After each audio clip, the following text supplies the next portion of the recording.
20, 30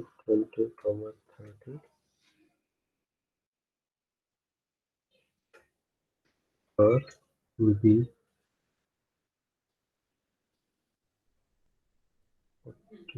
40, 50, 60। ठीक, ये दोनों हमारे पास डेटा फ्रेम बनके तैयार हो गए।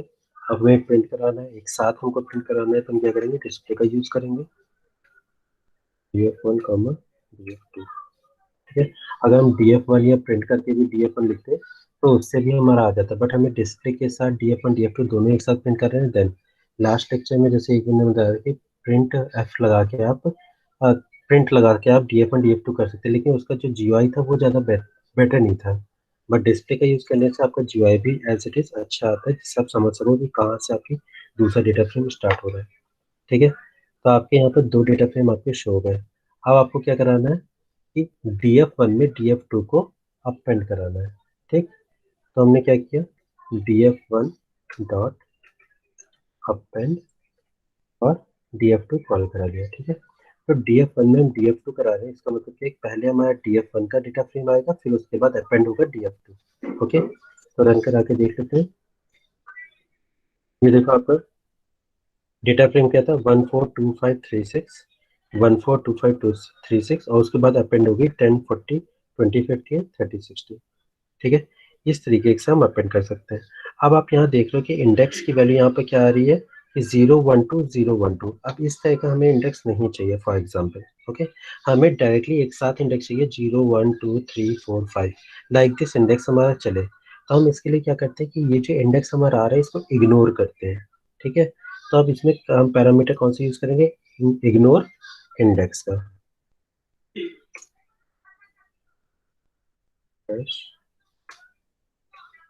इग्नोर अंडरस्कोर इंडेक्स का यूज करेंगे। ठीक है, अब ये कैसे यूज किया जाएगा, जैसे सिंपल हमने df1 को पहले रखा, फिर अपेंड कराया। अपेंड कैसे कराओगे, df2 dot ignore underscore index is equal to 2।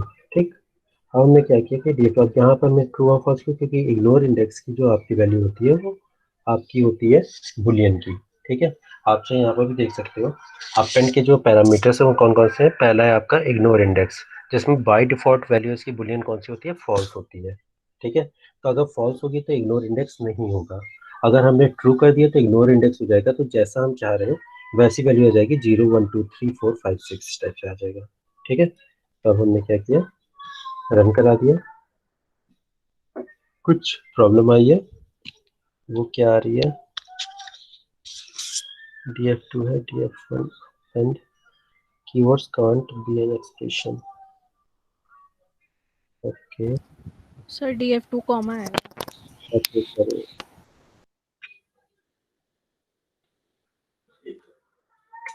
Comma. Okay, तो आपका आ गया आउटपुट, यू कैन सी 0 1 2 3 4 5 6। यहाँ पर क्या है कि आपकी इंडेक्स जो है वो इग्नोर हो गई है। ओके, अब हमें क्या करना है कि for columns there is no parameter, मतलब जैसे आपने क्या किया था ना कि यहाँ पर इस तरह से किया था, देखिए रो वाइज। अब क्या है, कॉलम वाइज अगर आप सोचते हो तो यहाँ पर कोई भी पैरामीटर ऐसा नहीं है कि we can not see by column wise. ठीक है, but we can change position like df2 to df1।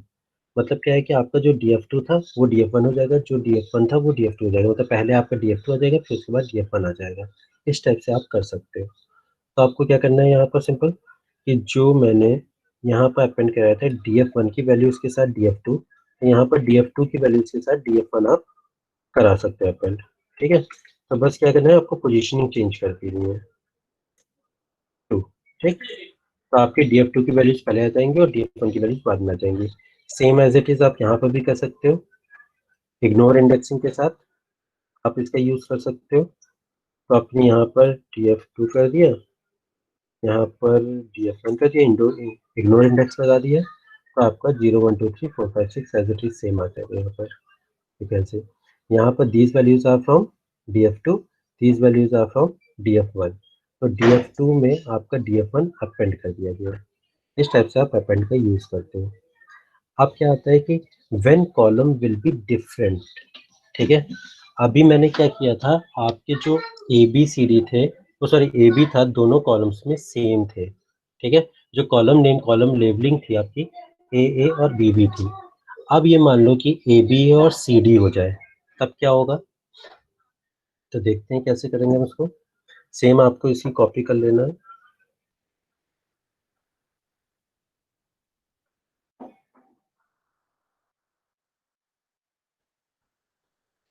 Copy किया, यहाँ पर आपने df2 को चेंज कर दिया सी और इसको हमने कर दिया डी, ठीक है। अपेंड करा देते हैं, फिर अपेंड करेंगे। तो अपेंड का क्या था, df1 dot append open df2, और साथ ही साथ हम इग्नोर इंडेक्स का यूज कर लेते हैं, जिससे हमको इंडेक्स की वैल्यू इंडेक्स हमको अपने अकॉर्डिंग मिल जाए, ठीक है। ट्रू, ठीक। अब रन करा दिया। अब यहाँ पर देखो क्या होता है कि जैसे ही हमने अपने कॉलम्स के लेवल्स को अलग किया, तो जिसमें आपके ए की वैल्यूज आपके df1 में थी वो आ गई, बी की वैल्यूज df1 में थी वो आ गई, बट जो आपका df2 में था वो ए और बी की वैल्यूज वहां पर नहीं थी। दैट्स वाई वहां पर मिसिंग वैल्यूज आ गई, ठीक है। ये मिसिंग वैल्यूज ए और बी में नहीं थी, इसलिए मिसिंग वैल्यूज आ गई।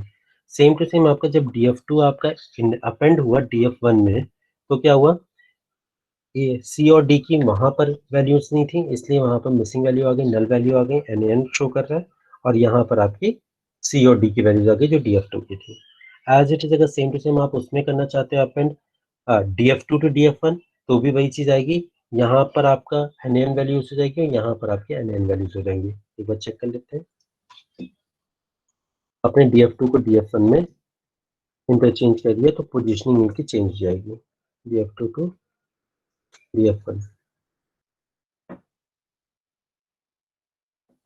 देख लो, अब आपके यहाँ पे यहाँ सी डी की वैल्यूज आ गई, ठीक है। सी डी की वैल्यूज के बाद df2 की वैल्यूज पहले आ गई आपकी, और df1 की वैल्यूज सी डी वहां पर नहीं था, इसलिए आपका मिसिंग वैल्यू हो गई।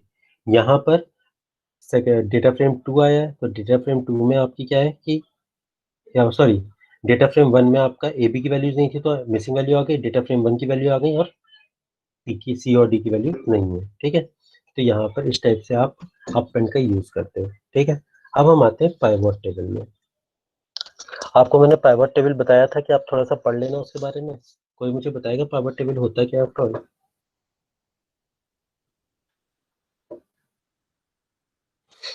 हम्म,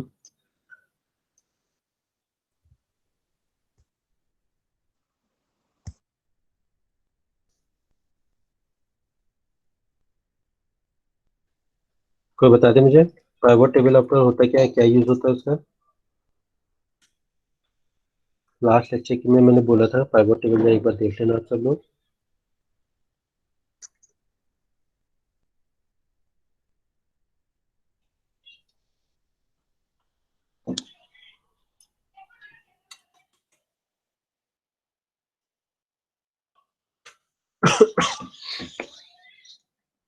कोई नहीं बताएगा?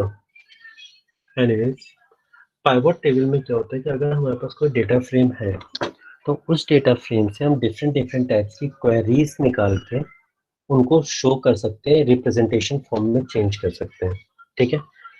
फॉर एन एग्जांपल, आपके पास एक डेटा है आपकी कंपनी का, ठीक है। उस कंपनी में क्या है कि आपकी कंपनी में पर्टिकुलर कुछ असिस्टेंट प्रोफेसर भी वर्क कर रहे होंगे, ठीक है। For example this MIT college की बात कर लेते हैं।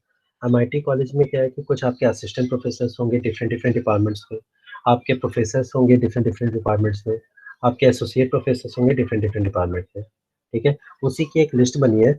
बीटेक में इतनी सारी ब्रांचेस हैं, पर्टिकुलर कंप्यूटर साइंस, मैकेनिकल और इसी में आपके 4 प्रोफेसर्स हैं, 6 एसोसिएट प्रोफेसर्स हैं, और 10 आपके असिस्टेंट प्रोफेसर से कंप्यूटर साइंस की फॉर एग्जाम्पल मान कर बात कर ली, ठीक है। फिर उसके बाद इसी में भी सेम टू सेम, मैकेनिकल में भी सेम टू सेम, फार्मा में भी सेम टू सेम, ठीक है। और उनकी कुछ सैलरीज वहाँ पर लिख रखी गई हैं, ठीक है। अब आपको ये जानना है कि मेरे कॉलेज में कितने ऐसे एम्प्लॉयज हैं, कितने ऐसे प्रोफेसर्स हैं जिनकी सैलरी 1 लाख के अबव है, ठीक है। तो अब आपके पास डेटा सेट है पूरा। अब उस डेटा सेट में आप पर्टिकुलर इतनी चीज़ें शो करना चाहते हो, तो आप क्या करोगे? आप पाइवट टेबल का यूज़ करोगे, ठीक है? Like this different type of queries are coming in your mind and you can solve by pivot table. Solve क्या करना है? बस उसको शो कराना है कि आप क्या-क्या चीज़ें शो करा सकते हो उस टेबल में। जो भी चीज़ें हैं, जितना आपके पास माइंड में क्वेश्चन आता है, वो सारी चीज़ें आप पाइवट टेबल के थ्रू रिप्रेजेंट कर सकते हो, ठीक है? कोई डेटा चेंज नहीं होता है, डेटा एज़ इट इज़ आपका रहता है, बस रिप्रेजेंटेशन का फॉर्मेट चेंज हो जाता है। वो हमारा पाइवट टेबल होती है, ठीक है? तो अब मेरे पास एक आपके डेटा सेट में एक जो आपका क्लासरूम है, मैंने वहाँ पर एक पांडास अंडरस्कोर मूवी का एक फाइल अपलोड की थी, ठीक है? आप उसको सब लोग डाउनलोड कर लो। तो आज इसमें काम करेंगे सब लोग, पांडास अंडरस्कोर मूवी, ठीक है? अच्छा, कितने लोग मेरे साथ साथ प्रैक्टिस कर रहे हैं? मैं कर रहा हूँ। और सर मैं भी। ओके, तो वो सारी फाइल्स आप लोगों ने डाउनलोड कर ली हैं जो मैंने क्लासरूम में डाल रखी हैं? Yes sir. Yes sir. ठीक है, वेरी गुड। तो ये पांडास अंडरस्कोर मूवी आपके पास है ना अभी? Yes sir. चलो, यस सर। तो फिर हम यही काम करते हैं। अब इसको रीड कराओ सबसे पहले। रीड करने का वो कमांड क्या होती है? df is equal to pd dot read underscore csv। लिख रहे हो आप? Okay, sorry, df is equal to pd dot read underscore csv। Path लगाया,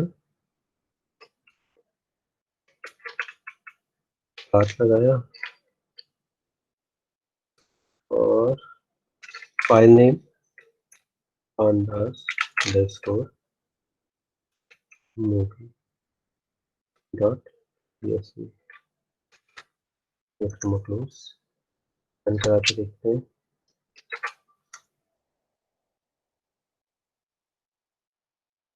ये देखो, ये हमारे पास एक डेटा सेट है जिसमें क्या है? आपके इंडेक्स वैल्यू है, एक मूवीज का फोल्डर है जिसमें पर्टिकुलर किस ईयर में किस टाइप की मूवीज आई थी, उनका बजट क्या था, और उनकी रेटिंग परसेंटेज में लिखी है, ठीक है? तो अब उनका जनरे आपका एक्शंस मूवीज है, एडवेंचर मूवी है, कॉमेडी मूवीज है। एक्शन मूवी 2008 में जो आई थी उसका बजट 28 था इन लैक्स, ठीक है? और रेटिंग इन परसेंटेज 48% है। फिर उसके बाद जनरे आपके 29 में एक एक्शन मूवी आई थी जिनका 200 बजट था और साथ में रेटिंग आपकी 63 and so on. Like this type of table you have and this type of data set you have, ठीक है? अब इसका यूज करने के बाद रिजल्ट डीएफ बनेगा जो न्यू होगा, ठीक है? जब भी हम कोई भी डेटा सेट, मतलब इसमें कोई भी फंक्शन यूज करेंगे या पैरामीटर यूज करेंगे, उसके बाद एक नया डेटा सेट बनेगा। इसमें जो लेबल्स होंगे वो मल्टी इंडेक्स ऑब्जेक्ट में शो करते हैं, ठीक है? मल्टी इंडेक्स ऑब्जेक्ट का मतलब क्या है? कि आपके डिफरेंट डिफरेंट टाइप्स के, अब जैसे मैंने आपको बताया, कोई भी क्वेरी आप लगाते हो तो उस क्वेरी के थ्रू जो रिप्रेजेंटेशन बनेगा वो डिफरेंट डिफरेंट टाइप के आपके लेबल्स भी बन सकते हैं आपके, ठीक है? तो आपकी क्वेरीज के अकॉर्डिंग वो चीजें आएंगी, ठीक है? कोई जरूरी नहीं है कि आपका जनरे, ईयर, बजट और रेटिंग इन परसेंटेज ही करके आए। हो सकता है कि आपकी इंडेक्स भी चेंज हो सकती है आपकी क्वेरी के अकॉर्डिंग, हो सकता है आपके लेवल्स भी चेंज हो सकते हैं, ठीक है? तो ये भी हो सकता है। साथ में इसका यूज करने के लिए सारे डेटा को समराइज और एग्रीगेट करने के लिए यूज करते हैं। अब जैसे मैंने आपको बताया कि डिफरेंट क्वेरीज सॉल्व करोगे तो क्या होगा कि आपको डिफरेंट टाइप की क्वेरी सॉल्व करने के लिए उसको एग्रीगेट करना पड़ेगा, समराइज्ड करना पड़ेगा। तो वो भी आप यहाँ पर कर सकते हो। साथ ही साथ इसमें मल्टीपल पैरामीटर्स यूज किए जा सकते हैं, जहाँ पर जो हम डिस्कस करेंगे इसमें, ठीक है? तो अब सबसे पहले हम पैरामीटर का यूज करते हैं इंडेक्स का, ठीक है? अभी मैं आपको पैरामीटर्स दिखाता हूँ कौन कौन से पैरामीटर्स इसमें आते हैं। तो जस्ट आपको पाइवट टेबल का यूज करना है, तो df डॉट पाइवट टेबल आप बताओ। जैसे मैंने आपको पहले बताया कि पांडास में जो भी आपको यूज करना है, जस्ट उसका नाम दो, पांडा उसी को समझ लेगा, उसी तरह के काम करेगा, ठीक है? तो df dot pivot underscore table, यहाँ देख लो आप, नीचे आ गया है लिखकर सजेशन में, पांडास अंडरस्कोर टेबल, ठीक है? अब आपने किया, यहाँ पे देखो डिफरेंट डिफरेंट आपके पैरामीटर्स हैं, वैल्यूज हैं, इंडेक्स है, कॉलम्स है, एग फंक्शन है, aggregate function, fill underscore value, margins, drop N margins name observed. These type of parameters you can use under the pivot table. अब आपको अगर इंडेक्स के बारे में पढ़ना है कि इंडेक्स आफ्टर ऑल होता क्या है, तो आप यहाँ पर आके इंडेक्स के बारे में देख सकते हो।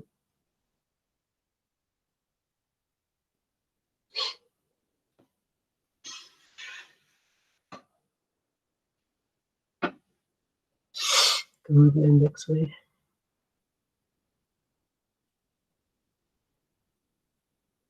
जैसे इंडेक्स में क्या है, सिंपल आप अपना नाम दे सकते हो, कौन से कॉलम की वैल्यूज को या कॉलम के नेम को आपको डालना है, ठीक है। उस किसके अकॉर्डिंग आपको इंडेक्स रखना है। अगर फॉर एग्जांपल आपको यहाँ पर जनरे आपका ईयर है, बजट है, रेटिंग इन परसेंटेज है, और आपको इंडेक्स बनाना है जनरे को, तो आप क्या कर दोगे, index is equal to genre बना दोगे, ठीक है। तो index is equal to genre, तो आपका इंडेक्स सबसे पहले आपके आ गया, ये बन गया। अब इस बात का ध्यान रखना कि यहाँ पर क्या होता है कि जो आपका इंडेक्स आप बना रहे हो वो आपका इंडेक्स बन जाएगा। तो आपको सबसे पहले जो आपकी इंडेक्स है उसको हटाना पड़ेगा, तभी आप इंडेक्स बना सकते हो किसी भी चीज़, किसी भी कॉलम को, पर्टिकुलर कॉलम को विच यू वांट, ठीक है। तो सबसे पहले हमने क्या, index is equal to genre. अब उसके बाद क्या करते हैं, ये जो आउटपुट आया है वो आउटपुट क्या आता है कि बाय डिफ़ॉल्ट इसमें जो वैल्यूज़ आती हैं वो आपका मीन निकलता है, ठीक है। अब मीन का क्या मतलब है, आप ये सोच लो, मीन का मतलब क्या होता है कि number of items divided by number of items, ठीक है। Sum of the number of items divided by number of items, ठीक। तो अब यहाँ पर देखो, अगर जनरे का आपने किया तो सबसे पहले आपके क्या है, कितने नंबर ऑफ ईयर्स हैं यहाँ पर, 2008, 9 और 10, ठीक है। तो अब यहाँ पर क्या है कि एक्शन मूवी जितनी भी हैं उनकी वैल्यूज को सम कर दो, डिवाइडेड बाय 4 कर दो, तो आपका मीन आ जाएगा। वही वैल्यूज आपकी यहाँ पर आ रही है 70। आप चेक करना चाहो तो चेक कर सकते हो। देख लेते हैं क्या आ रहा है, 8 to 10 0 1 3 3 6 7 8 और 2, 280 डिवाइडेड बाई 4 करो, 70 आ जाएगा, ठीक है। तो इस टाइप से आपका क्या है कि यहाँ पर बाय डिफॉल्ट अगर वैल्यूज देखते हैं तो हमारी मीन आती है। तो बजट का भी, एक्शन मूवी का भी मीन आ गया। एडवेंचर भी आप इसी तरह सेट कर लो, एडवेंचर में 2 वैल्यूज है, दोनों को जोड़ोगे 185 आएगा, सॉरी 123 आएगा, 123, 123 डिवाइडेड बाई 2 आपका 61.5 आ गया, ठीक है। कॉमेडी की वैल्यूज को भी आप चेक कर लो, 58 आएगा, 58 डिवाइडेड बाई 3 करोगे 19.33 आ गया। तो इस टाइप से आप रेटिंग भी चेक कर सकते हो, और ईयर को भी देख लो, 2008.75, ठीक है, 2009.50, 2009.30। तो इस टाइप से आप यहाँ पर जो भी वैल्यूज आपको लगाओगे तो वो बाय डिफॉल्ट वैल्यूज आएंगी मीन में, ठीक। इस बात का ध्यान रखना आप। अब उसके बाद क्या करते हैं कि इंडेक्स को अगर आप ईयर बना लो तो ईयर के अकॉर्डिंग भी आपकी चीजें आ जाएंगी। तो एक बार चेक कर लेते हैं, अगर कुछ और हम इंडेक्स बनाते हैं तो क्या आता है, कॉपी पेस्ट, ठीक। अब ईयर भी देख लो, आपके ईयर के अकॉर्डिंग आपकी बजट भी आ गई, रेटिंग इन परसेंटेज भी आ गई। अच्छा, इस बात का ध्यान देना कि ये स्ट्रिंग में काम नहीं करेगा, ठीक है। ये न्यूमेरिक वैल्यूज पे ही काम कर सकता है, क्योंकि यहाँ पर जितने भी आपके फंक्शंस यूज होंगे वो आपके मैथमेटिकल फंक्शंस यूज होंगे, जो आपके स्ट्रिंग में काम नहीं करेंगे, ठीक है। तो अब यहाँ पर देख लो, अगर मैंने ईयर के अकॉर्डिंग किया था तो ईयर के अकॉर्डिंग में जनरे आपका गायब हो गया, ठीक है। आपका बजट और रेटिंग इन परसेंटेज में ही काम हुआ। तो वही सेम है, बजट में भी आपके 2008 में जितनी भी मूवीज आई थी उन सबका मीन आ गया, 2009 में जितनी भी मूवीज आई थी उनका मीन आ गया, 2010 में भी जितनी मूवीज आई थी उनका मीन आ गया, एज अंडर द बजट और under the rating in percentage, ठीक है। अब नेक्स्ट फंक्शन पैरामीटर आता है आपका कॉलम्स का, ठीक है। तो कॉलम्स में देखते हैं कैसे कर सकते हैं, df डॉट कॉलम्स, ठीक है। तो इसको पहले कॉपी कर लेते हैं,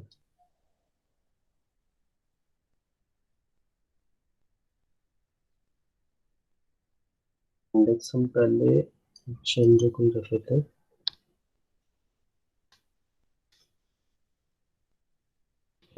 कॉमा, अब कॉलम्स, ठीक है, columns is equal two year. अब देखो क्या आएगा, अब यहाँ पर देखो, यहाँ क्या शो कर रहे हैं हम, इंडेक्स आपका जनरे है, ठीक है। तो एक्शन मूवीज, आपकी एक्शन मूवीज में 2008, 9, 10 इनमें आपका बजट क्या था, ठीक है। एडवेंचर मूवी में अगर 8 में वैल्यूज नहीं है तो वो आपकी मिसिंग वैल्यू आ गई। कॉमेडी में जितने बजट था वो आ गया। रेटिंग इन परसेंटेज में भी आ गया। इस टाइप से भी आप शो कर सकते हो, ठीक है। आप डिफरेंट डिफरेंट तरीके से भी इसको शो कर सकते हो पर्टिकुलर। जैसे मैंने आपको बताया ना, जितनी नंबर ऑफ क्वेरीज आपके दिमाग में आती हैं under the data set which you already have, ठीक है, तो उसमें उसके अकॉर्डिंग आप किसी भी टाइप की क्वेरी के अकॉर्डिंग उसको आप चेक कर सकते हो अपने रिप्रेजेंटेशन में, ठीक है। तो अगर आपको ये जानना था कि भाई कि आपके पर्टिकुलर जनरे के अकॉर्डिंग और आपके ईयर के अकॉर्डिंग कितना उसका बजट था, कितनी रेटिंग थी, तो उस टाइप से आप ये शो कर सकते हो, ठीक है। अब उसके बाद क्या आता है, अगर आपको ये जानना है कि if you want to see in different different modes, ठीक है, अगर आपको मोड्स चेंज करने हैं तो आप क्या कर सकते हो, एग्रीगेट फंक्शन का यूज करोगे, ठीक है। अब वो एग्रीगेट फंक्शन कैसे यूज किया जाता है,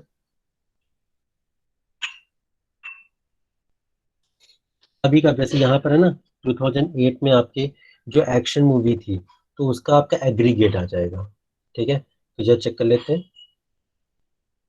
columns underscore year comma agg fun, aggregate function का यूज करेंगे। ये देखो आपको यहाँ पे लिखा हुआ है जो आपकी मेन वैल्यू आ गई, ठीक है। तो इज इक्वल टू काउंट, ठीक है। अब एग्रीगेट फंक्शन एग फंक्शन में डिफरेंट डिफरेंट फंक्शंस आप यूज कर सकते हैं। एक बार जब देख लेते हैं कौन कौन सा फंक्शन है। सर फंक्शन AGGFANC होगा। ओ AGGFUN, ठीक है।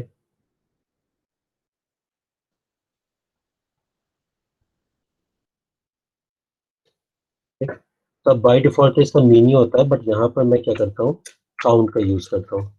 तो पर्टिकुलर जितनी भी वैल्यूज आएंगी वो काउंट करके यहाँ पर शो कर सकते हैं डिफरेंट डिफरेंट मोड्स में, अगर हमको देखना है तो आप चेक कर लो। ये देखो, अब यहाँ पर देखते हैं कि कैसे ये आया है। आपके पास डीएफ दूर है तो डीएफ को एक बार मैं कॉल कर लेता हूँ तो आप देख सकोगे। हम्म, तब यहाँ पर देखो मैंने क्या कहा, जनरे में ईयर वाइज एग्रीगेट फंक्शन का यूज किया, ठीक है। तो उसमें हमने एक फंक्शन में पैरामीटर में कौन सा फंक्शन यूज किया, काउंट का। तो अब यहाँ पे देखो 2008 में एक्शन में कितनी वैल्यूज है, 1, 2, ठीक है। और कोई तो नहीं है 2008 में, एक्शन में कोई नहीं है। तो यहाँ पे देखो 2008 में 2.0 आ गया। एडवेंचर में देखो, एडवेंचर में 2008 में कोई वैल्यूज नहीं है इसलिए आपकी मिसिंग वैल्यू आ गई, ठीक है। कॉमेडी में चेक करो 2008 में कितनी वैल्यूज है, 1 है।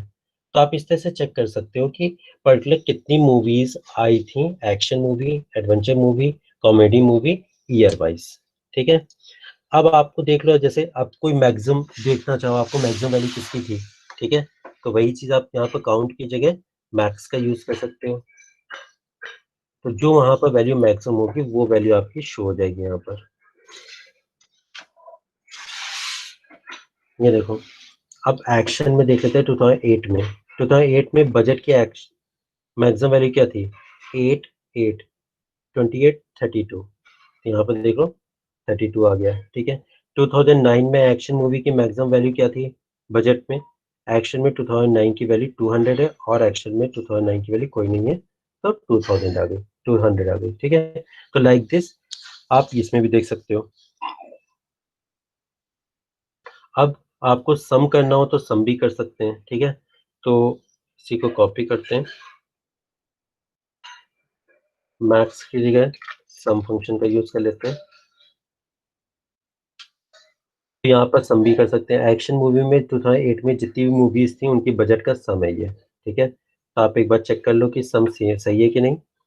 2008 में ये दोनों मूवीज आई थी, 28 + 32 इज इक्वल टू 60।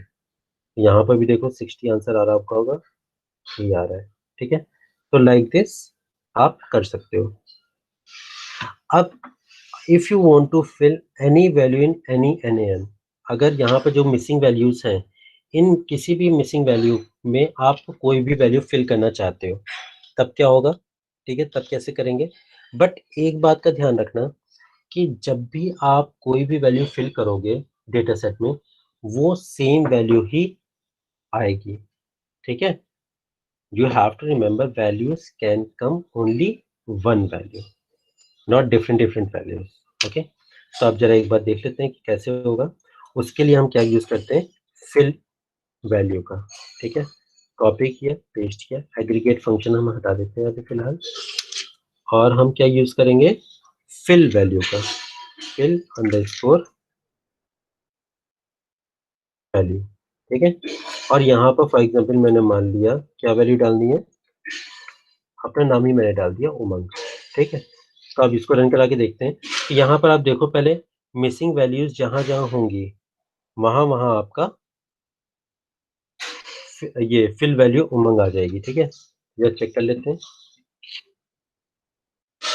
ये देखो, आपके एन यहाँ था, एन यहाँ पर था, तो उमंग एंड उमंग यहाँ पर दो जगह आपका एन वैल्यूज में उमंग फिल हो गया, ठीक है। अब क्या करना है कि अगर आपकी किसी कॉलम में सारी वैल्यूज एन हो तो कॉलम ड्रॉप हो जाएगा, ठीक है। इसकी जो डिफॉल्ट वैल्यू होती है वो आपकी ट्रू होती है। तो इसके लिए हम क्या यूज करते हैं, ड्रॉप एन। मैंने आपको पहले भी बताया था, जब ड्रॉप एन पिछली बार पहले यूज किया था, तो ड्रॉप एन बेसिकली किसके लिए यूज किया था, किसी भी रो या कॉलम में सारी वैल्यूज आपकी अगर एन है तो वो आपका कॉलम या रो ड्रॉप हो जाती है, गायब हो जाती है। बट यहाँ पर तो ऐसा कोई है नहीं, तो आप यूज भी कर लो तो बाय डिफॉल्ट आपकी सेम ही वैल्यू रहेगी, ठीक है। तो अब करके दिखा देता हूँ आपको।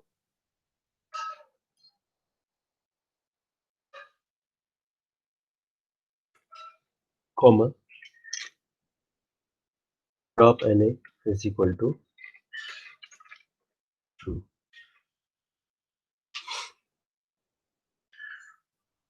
ठीक। इस टाइप से आप कर सकते हो। अब आपको क्या करना है, इसमें all name of row and column add हो जाते हैं। अगर आप मार्जिन्स का यूज करते हो तो इसमें क्या होगा, सारे रो एंड कॉलम्स आपके ऐड हो जाते हैं, या आपका जिसमें एवरेज आता है। तो इसमें क्या होता है कि सारा ऐड करके एक एवरेज का एक नया कॉलम बन जाता है। तो यह देखते हैं कि मार्जिन्स का यूज कैसे करते हैं हम, ठीक है। तो मार्जिन्स का कैसे यूज होगा, इसी को कॉपी कर लेते हैं।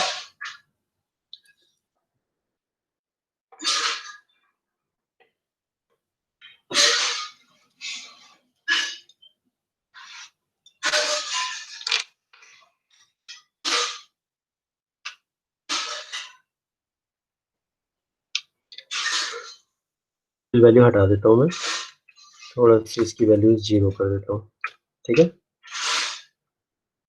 अब क्या है, मार्जिन्स का यूज करते हैं। Margins is equal to true कर देता हूँ मैं, ठीक है। तो आप देखो यहाँ पर क्या आता है, यहाँ देखो आपने जो एन की वैल्यू थी मैंने 0 कर दी थी, तो वो यहाँ पर 0 0 आ गई, उमंग चला हट गया। अब यहाँ पर देखो एक्शन में 2008 में 30 मूवीज, 2009 में 200 मूवीज, 2010 में 20 मूवीज। तो यहाँ क्या हो रहा है, ये 2008 की सारी वैल्यूज को प्लस कर दे रहा है, ठीक है। 9 की वैल्यूज को प्लस कर दिया और 10 की वैल्यूज को प्लस कर दिया। और ऑल में यहाँ पर देखो आप, ऑल में क्या हो रहा है, इसका एवरेज लिया जा रहा है, ठीक है। मतलब क्या है, 250, देखो 200 प्लस 30 प्लस 20, इन तीनों का आपका एवरेज ले लिया गया, ठीक है।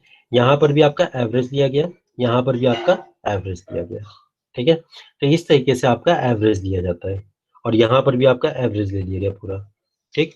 तो इसमें क्या करते हैं, मार्जिन्स में पहले तो सारी वैल्यूज को प्लस कर लिया जाता है, उसके बाद ऑल का नाम का एक नया रो और कॉलम ऐड हो जाता है जिसमें आप एवरेज की वैल्यूज आ जाती हैं, ठीक। सर अब पहले पहले वाले रूम में तो वैल्यू गलत आ रही है, पहले वाले को 30+8। आवाज नहीं आ रही है मुझे। सर पहले वाली कॉलम में वैल्यू गलत आ रही है, 2008 वाले में। ये वाले में यस सर।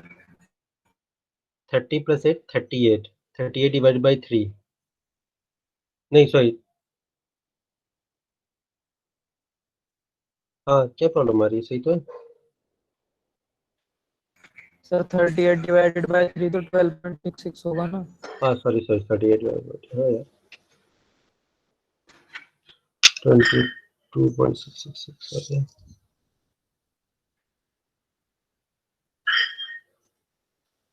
मैं चेक कर दूंगा क्या आ रही है प्रॉब्लम।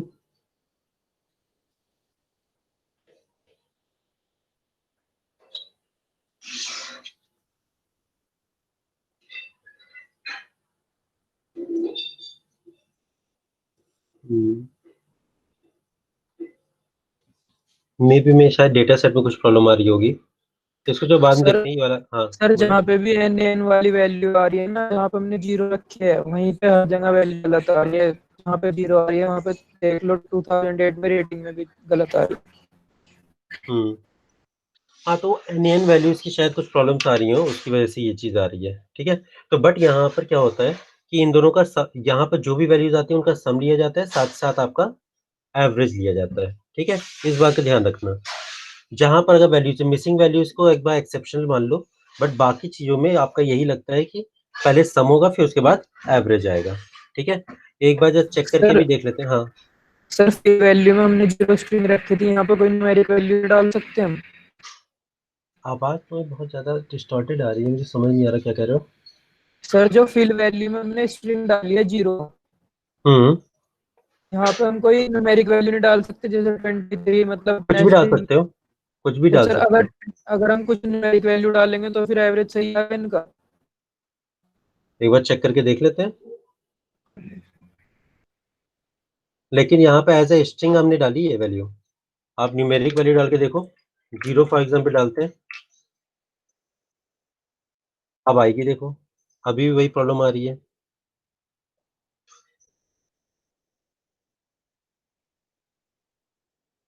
मिसिंग वैल्यू के एन की जो वैल्यू है ना उसके साथ प्रॉब्लम आएगी आई थिंक। सर कोई नॉन जीरो वैल्यू डाल के देखना एक बार।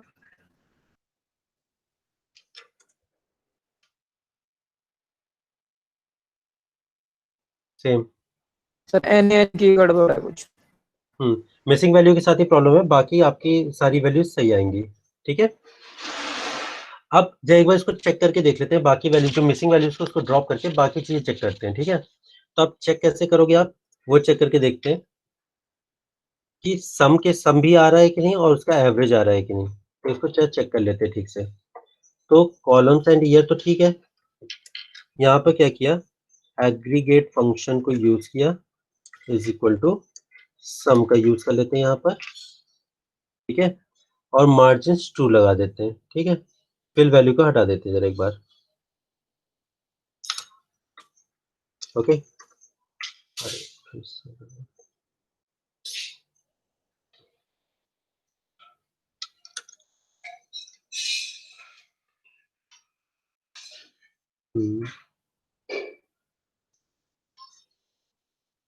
Sir FUNCR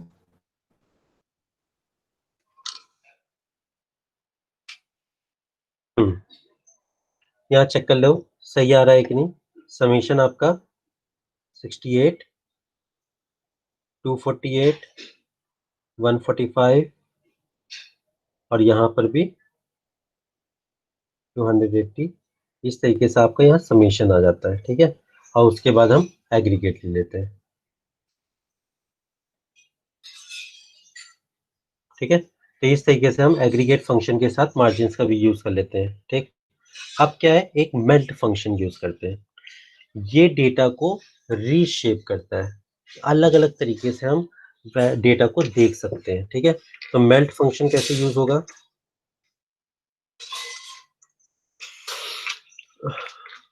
pd dot melt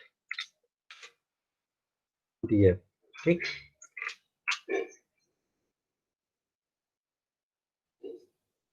ये देखो,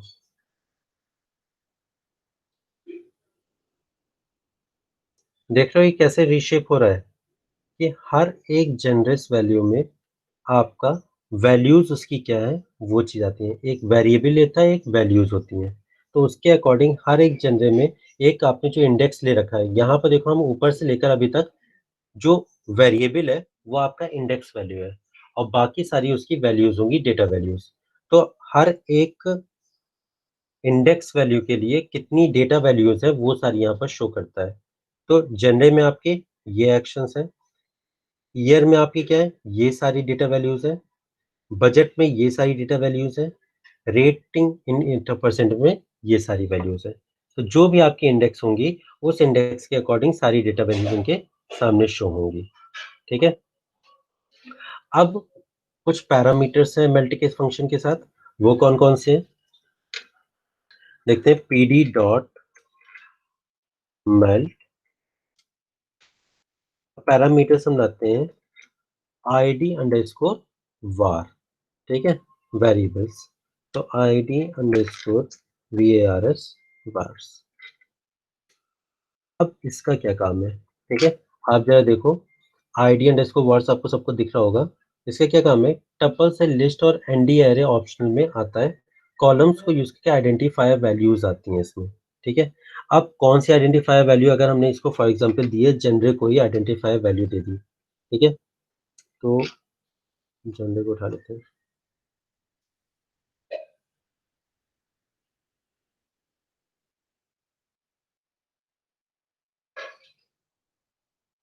मैंने लिया, अब इसको हमने रन कराया, ये देखो अब क्या आया, एक्शन जो आपका आइडेंटिफायर वैल्यू है वो सारे आपके जनरेस में आ गया, एक्शन एक्शन एक्शन। उसके लिए ईयर कौन सा था, 2008 9 8 10। वैसे ही आपका एडवेंचर में आ गया, ईयर कौन सा ईयर है, कॉमेडी में आ गया, कौन सा ईयर है, आ गया, एक्शन में, फिर बजट में आ गए। इसी तरह आप शो कर सकते हो आईडी वैर्स का यूज करके। ठीक है, अब नेक्स्ट आपका आता है कि वैल्यू वार्स का मतलब क्या है। ठीक है, वैल्यू वार्स का मतलब क्या है कि अगर जो भी वैल्यूज आप वैल्यू वार्स में डालोगे उसके अकॉर्डिंग आपकी वैल्यू सॉर्ट हो जाएगी या टेबल सॉर्ट हो जाएगी। तो आप फिर से वही चीज कर लो, हैश वैल्यू अंडरस्कोर वार्स का यूज। ठीक है, इसमें क्या होता है, कॉलम्स को रोज में कन्वर्ट कर देते हैं। जैसे आपका ये वाला था पोर्शन, ये आपका जो कॉलम्स में थे वो रोज में कन्वर्ट हो जाएंगे। ठीक है, तो या तो आप उसको कह सकते हो कॉलम्स को अनप्राइवेट कर देते हैं। तो आप कैसे ये अनप्राइवेट या रोज को, कॉलम्स को रोज में कैसे कन्वर्ट करते हैं, PD dot melt DF, DF में काम करना है तो डीएफ को सबसे पहले रखेंगे, then ID underscore vars is equal to, यहाँ मैंने रखा ईयर और ये कॉमा लगा के value vars is equal to genre. ठीक, तो अब देखते हैं क्या आता है आउटपुट। देखो वैल्यू वार्स में आपके जनरे आ गए और जनरे के साथ उनकी वैल्यूज आ गई, एक्शन एक्शन एक्शन वाली, और ये, और यहाँ पर जो आपकी आइडेंटिफायर बना है वो आपका ईयर बना है। तो ईयर 2008 में जनरे एक्शन, 9 में जनरे एक्शन, 8 में जनरे एक्शन, 10 में जनरे एक्शन, उसके बाद 9 में जनरे एडवेंचर, 10 में जनरे एडवेंचर, 2010 में, एंड 8 9 इस टाइप से आप कर सकते हो। ठीक है, अब और तरीका क्या है, वैल्यू वर्ड्स है। वैल्यू वर्ड्स में आप अगर कोई रेटिंग इन परसेंटेज कर दो उसके हिसाब से भी आ जाएगी। ठीक है, अगर कोई और आप यूज करना चाहते हो, बजट को यूज करना हो, बजट के हिसाब से भी आ जाएगा। तो चलो एक बार देख लेते हैं रेटिंग इन परसेंटेज को, फिर हम आगे बढ़ते हैं। ठीक है, ईयर आपका है ही ऑलरेडी, यहाँ पर हम वैल्यू इन परसेंटेज ले आते हैं।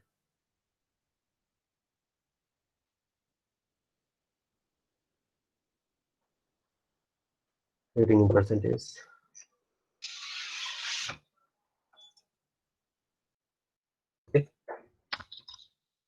तो सेम टू सेम वही आ जाएगा आपका। 2008 में रेटिंग इन परसेंटेज कितनी है, 48, rating percentage 63, rating percentage 77। Like this आप शो कर सकते हो। अब आप यूज करते हो वैर नेम का। वैर नेम का यूज क्या होता है, वेरिएबल कॉलम का नेम चेंज करना हो तो। ठीक है, क्या यूज करते हैं, वैर नेम। तो वैर अंडरस्कोर नेम, तो इसी को कॉपी कर लेते हैं, चलो, और यहाँ लाते हैं var underscore name. Is equal to लाते हैं डेटा आउटपुट। किसी भी कॉलम को हमका नेम चेंज करना है, ठीक। तो रेटिंग इन परसेंटेज में जो आपका ये वेरिएबल था, ये वेरिएबल, ठीक है, ये जो वेरिएबल था इसका हमने नेम चेंज कर दिया, क्या कर दिया, डेटा। तो यहाँ पर वेरिएबल की जगह यहाँ पर आपका आ गया डेटा। अब सेम टू सेम आपको वैल्यू कॉलम का नेम चेंज करना है, ये जो आपका वैल्यू आ रहा है इसका नाम चेंज करना है। तो हम क्या करेंगे, ठीक इसी को कॉपी करो, पेस्ट करो, और यहाँ पर लाते हैं value underscore name is equal to figure, for example, ठीक है।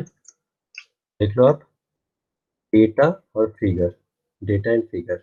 यहाँ पर पहले आपका क्या था, इस वाले वैल्यूज में वेरिएबल एंड वैल्यूज थी। वेरिएबल के लिए वार नेम चेंज के लिए यूज किया करते हैं, चेंज करने के लिए, और वैल्यू चेंज करने के लिए वैल्यू नेम को यूज करते हैं, ठीक। इस टाइप से आप वेरिएबल और वैल्यू को चेंज कर सकते हो। अब हम इसमें लॉक और आई लॉक का यूज करेंगे, ठीक है। जो लास्ट लेक्चर में मैंने आपको लॉक और आई लॉक पढ़ाया था, वही सेम टू सेम चीज यहाँ पर हम पाइवट टेबल में यूज करते हैं।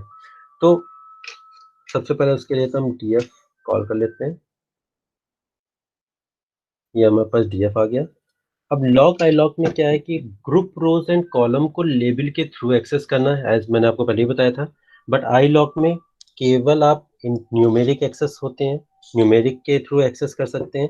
आई लॉक का मतलब क्या है, इंटीजर लोकेशन बेस्ड इंडेक्सिंग होती है, जिसमें एलओसी तो भाई ठीक है, data frame is desired location value return, but उसमें क्या होता है कि आप इंटीजर वैल्यू के थ्रू लोकेशन को, वेरिएबल को रिटर्न कराते हो, ठीक है। जिस लोकेशन को इनपुट होगा उस लोकेशन की वैल्यू रिटर्न हो जाती है, ठीक है। Any level of value you can see by this LOC और आई एलओसी, ठीक है। तब यहाँ पर क्या करते हैं, डीएफ तो हमारे पास सामने है ही, कोई भी हमको अगर रो आपको देखनी है तो क्या करते हैं, डीएफ डॉट डेटा फ्रेम का नाम डॉट एलओसी कॉल किया, और एलओसी के साथ हम उस इंडेक्स की वैल्यू कर देते हैं। जैसे फॉर एग्जांपल हमको 8th इंडेक्स की वैल्यू चाहिए, तो 8th इंडेक्स की वैल्यू कॉल करा दी, यहाँ पर आ गया लेबल के साथ आएगा, ठीक है। जनरेट की आपकी डेटा वैल्यू कॉमेडी, कॉमेडी आ गई। ईयर की डेटा वैल्यू आपकी 2009 आ गई। रेटिंग इन परसेंटेज की वैल्यू आपकी 71 आ गई, और आपके बजट की वैल्यू 30 आ गई। तो लाइक दिस आप एलओसी का यूज कर लिए यहाँ पर किसी भी पर्टिकुलर रो को देखने के लिए, ठीक है। अब आपको मल्टीपल रोज देखनी है, तो आप क्या करोगे, इसी में साथ ही साथ और दूसरी रोज के नाम डाल दोगे, वो भी आ जाएंगी। फॉर एग्जाम्पल 2,6,8, ठीक।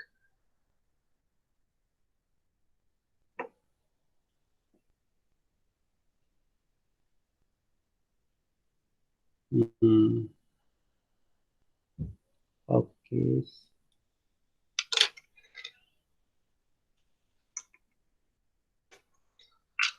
ओके। तो 2,6,8, तो आपको नंबर ऑफ रोज की जो जो आपको वैल्यूज की चाहिए थी उनकी डेटा वैल्यूज और कॉलम के साथ आ गई, ठीक है। अब क्या है कि पर्टिकुलर वैल्यू आपको किसी की देखनी है, ठीक है। तब आप क्या करोगे कि रो वैल्यू डालोगे, इंडेक्स वैल्यू डालोगे, उस कॉलम का नाम डालोगे, वही पर्टिकुलर वैल्यू आपके सामने आ जाएगी, ठीक है। तो DF dot LOC 1 index number डाल दिया, और जो कॉलम की वैल्यू है वो ईयर है, ठीक है। तब देखो इंडेक्स 1 और कॉलम की वैल्यू से आपकी वो वाली इंडेक्स आ गई आपकी 2009, ठीक है। यहाँ देख लो आप, इंडेक्स 1 और ईयर, तो 2009 आपका आ गया। अब क्या है, आपको स्लाइसिंग करते हुए उस पर्टिकुलर कॉलम की वैल्यू चाहिए, ठीक है। तो आप क्या करोगे, DF DF dot lock, slicing कैसे करते हैं, फॉर एग्जाम्पल 0 से लेकर 3 तक की मुझे चाहिए, और इस कॉलम की चाहिए ईयर की, ठीक। अब यहाँ पर देख लेना कि यहाँ पर आउटपुट क्या आएगा, 0 to 3 तक की वैल्यूज के ये सारी 8, 9, 8, 10 देख लेते हैं, 8, 9, 8, 10, ये देखो यही आंसर, ये आउटपुट आ गया, ठीक। अब अगर हम बुलियन में इनपुट डेटा देते हैं, तब जो वैल्यूज आपकी ट्रू होंगी वो आउटपुट में आएंगी। तो उसको बुलियन के लिए कैसे क्या करेंगे हम, df dot lock false true.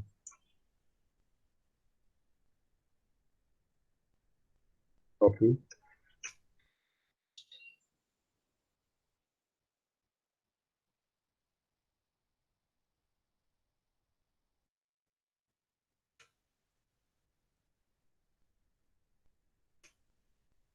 Okay.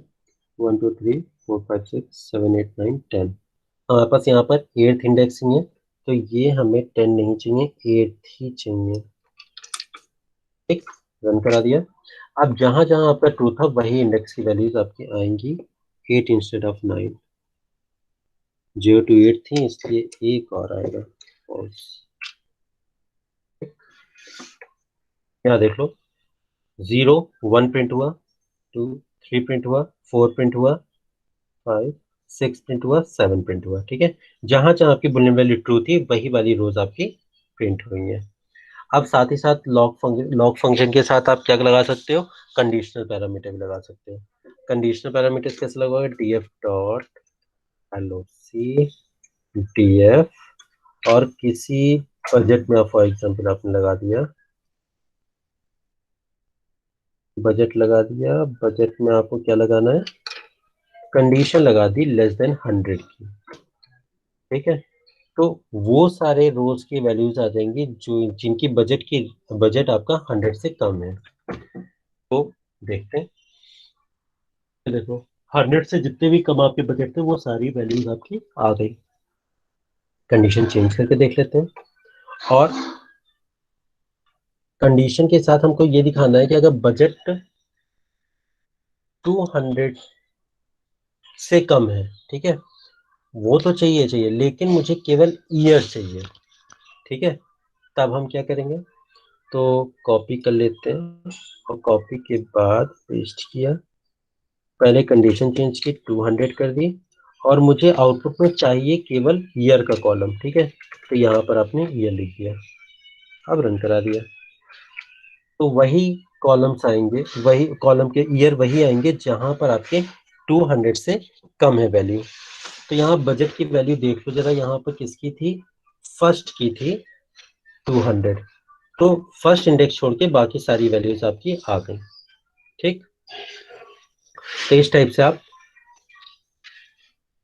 Condition operator use कर सकते हैं LOC के साथ। अब हम आते हैं iLoc पे। Now we are going to ILOC, integer location based indexing.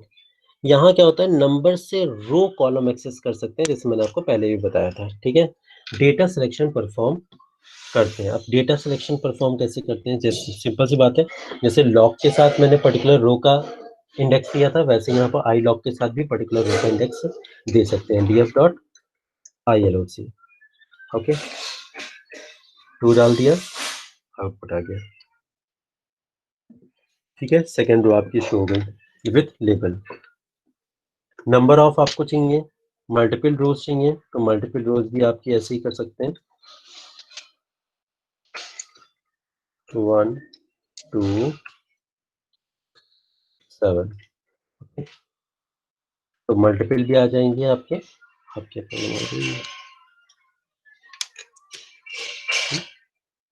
तो देखो आपके तीनों रोज आपकी आ जाएंगी। ठीक है, iLoc के साथ भी।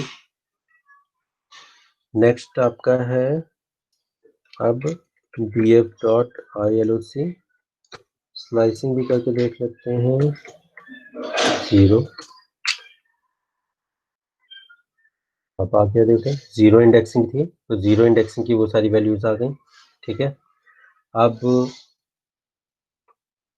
मानते हैं df dot ILOC 0 to 2।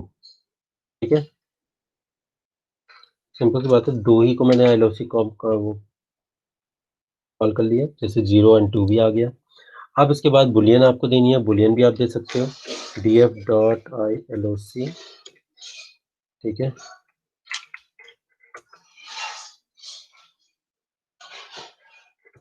False false true true true 2 1 2 3 4 5 6 7 8 9 ये करा देते हैं।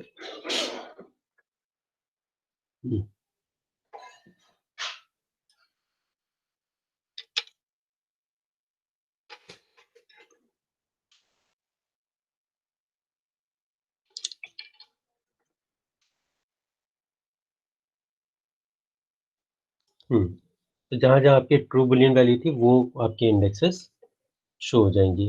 तो 0 1 2 3 शो होगी, 4 5 शो होगी, 7 शो होगी, 8 शो होगी, लाइक दिस। ठीक, तो ये तो थे आपके ILOC के यूज। ठीक है, अब हम यूज करेंगे ग्रुप बाय फंक्शन।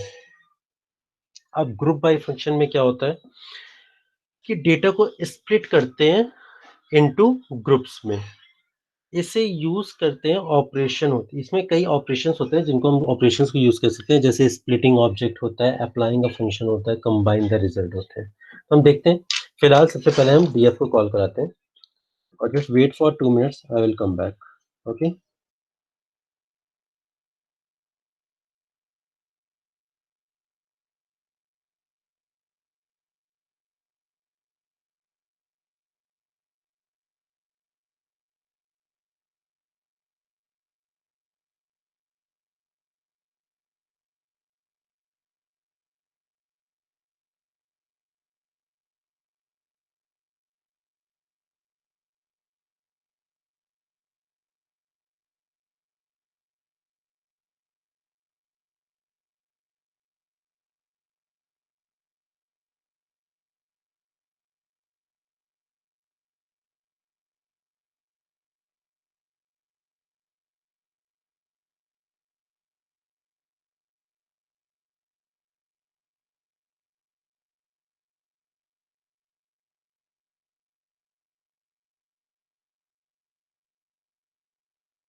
हम्म तो हम लोगों ने अभी क्या किया था, ये।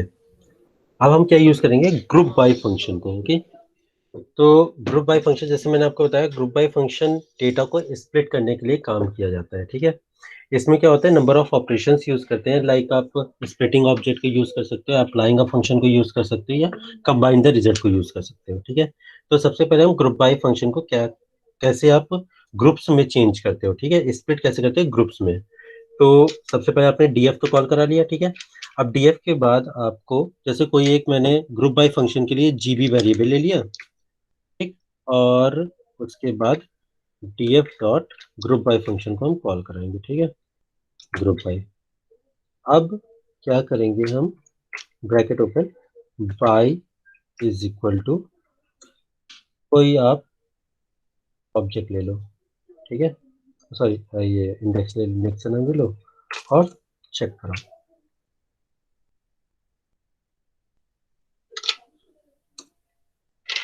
GB ठीक।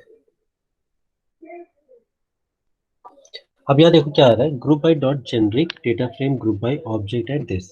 तो अभी क्या है कि हमारे पास एक जो ऑब्जेक्ट है, वो सॉरी जो इंडेक्स है वो आपका ग्रुप बाय फंक्शन में चेंज हो गया। अब क्या है कि अगर हम इसको चेक करेंगे तो इसकी सारी वैल्यूज हमको शो होंगी इस जनरी की, क्योंकि वो हमारा ग्रुप बाय में एक ग्रुप बन के तैयार हो गया है। ठीक है, तो अब जरा देखते हैं कैसे इसको हम यूज करेंगे।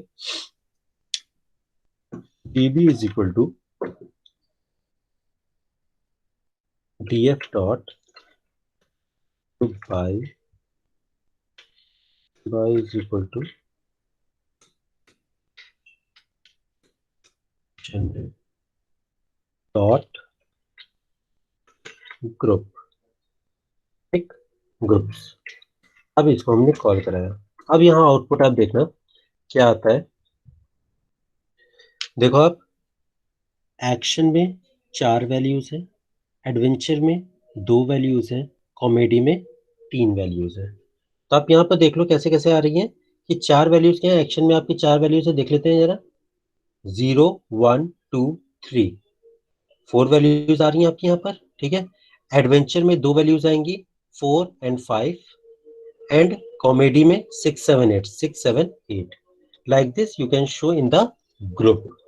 आप क्या है कि value wise you want to see, if you want to see value wise, अभी तो यहाँ पर है सिर्फ आपके इंडेक्स वाइज आया था। अब आपको अगर वैल्यू वाइज देखना है तो हम क्या करेंगे कि इसको हम पहले कॉपी कर लेते हैं। अब वैल्यू वाइज देखने के लिए हमें दूसरे पैरामीटर का यूज करना पड़ेगा जिसे हम कहते हैं गेट अंडरस्कोर ग्रुप्स। ठीक है, और इसके लिए हमने डाल दिया कोई पर्टिकुलर डेटा वैल्यू। ठीक, ये डाल दिया। अब इसको हम एक किसी दूसरे वेरिएबल में डाल देते हैं और वेरिएबल को हम कॉल करा देते हैं। ठीक है, तो आप देख रहे हैं यहाँ पर डेटा सेट क्या आएगा।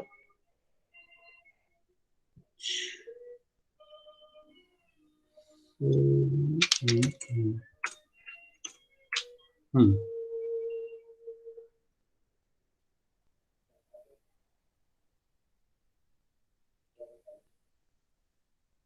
Gate underscore group.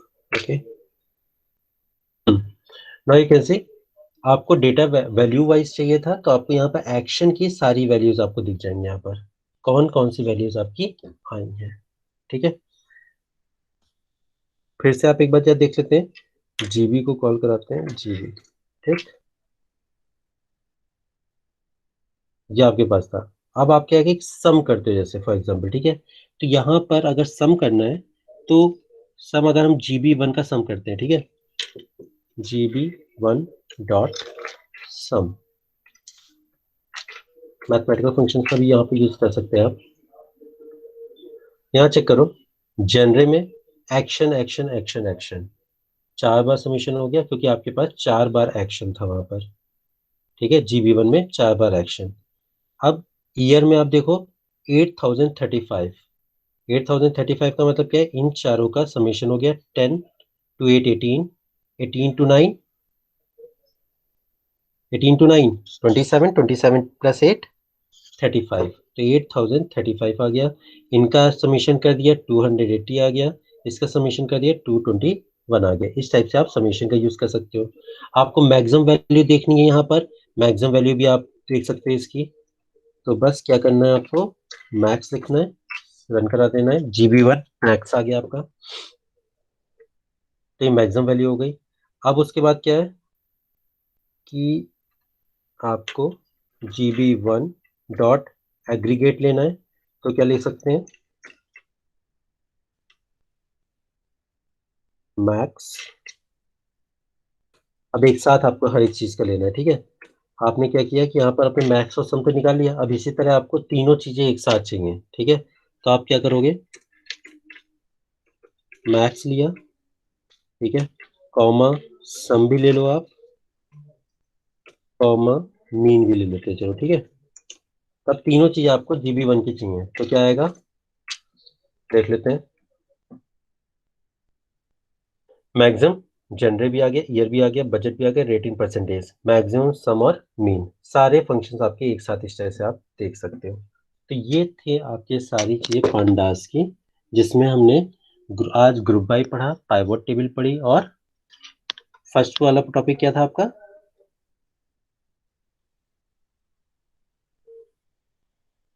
Up and था सर। अप एंड, ठीक है। तो यहाँ पर आपका पांडास खत्म होता है, ठीक। तो अब पांडास के बाद हम स्टार्ट करते हैं मैथ प्लॉट लिब को, ठीक है। तो स्टार्ट करें फिर मैथ प्लॉट लिब।